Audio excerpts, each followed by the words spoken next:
How to play Ark Survival Evolved. Step 1. Options: audio, graphic and camera settings. In advanced settings, inventory, sound and weird settings. In key bindings, you can change where the keys on your keyboard do. In Ark, there's two kinds of sessions: officials and unofficial. Unofficials are made by people that rent a server. Officials are made by the game company that made Ark. There are two game modes: PvP and PvE. Player versus environment, and PvP is player versus player. In local, you can play single player. In single player, you have two type of options: general and advanced options. When you enter a game, either single player or multiplayer, you have to make a character. There's a lot of custom options here, and your survivor name. You can also choose where to spawn and spawn region.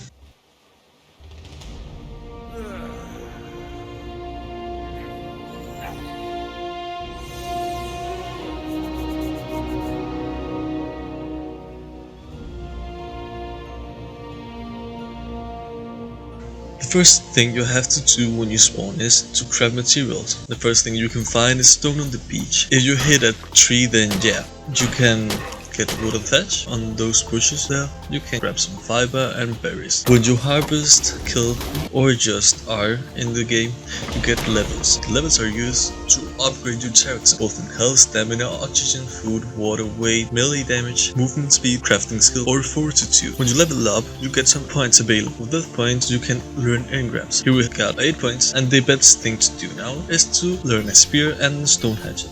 With the materials we find here, we can make a pickaxe. And then we can get flint from a stone. With that flint, we can make a hatchet and a spear. You get more wood from the hatchet and more thatch from the pickaxe. The main levels I would recommend at the start is on speed, so you can move around the map faster. Other levels are stamina, health, fortitude. When we want to craft something, we just have to point at it, then it will tell which materials you need on the right. You can hide by killing most of the enemies. You can fire with bushes, thatch and wood from trees, flint and stone in stoves, also metal and some special ones, like river stones or some other ones in higher altitude or special places. We can heal ourselves with food, we can make some fire to don't kill code. If you by any reason die, you can spawn again. You see a red X on the map, that's the place you die. You can choose between spawn regions and you can choose the closest one to your death to get your loot back. Your loot are the things you had in your inventory. These are skins you get for every time you spawn, but it's only skins. You don't get any form of advantage from the skins. Now we got ourselves some levels. We can level up as speed, as I said, maybe a little bit of health, stamina, melee damage, weight, crafting skill and fortitude. Crafting skill is to craft fast. Now we're going to build a thatch base. Press E on it and place it. Taming. You tame creatures by knocking them out and giving them food in their inventories. If they have low torpidity, then you have to put narco berries in, so they don't wake up, run or attack. That depends on if the creature you're taming is passive or aggressive. We can make some clothes with fiber. Now that we have hide, we can upgrade to hide armor.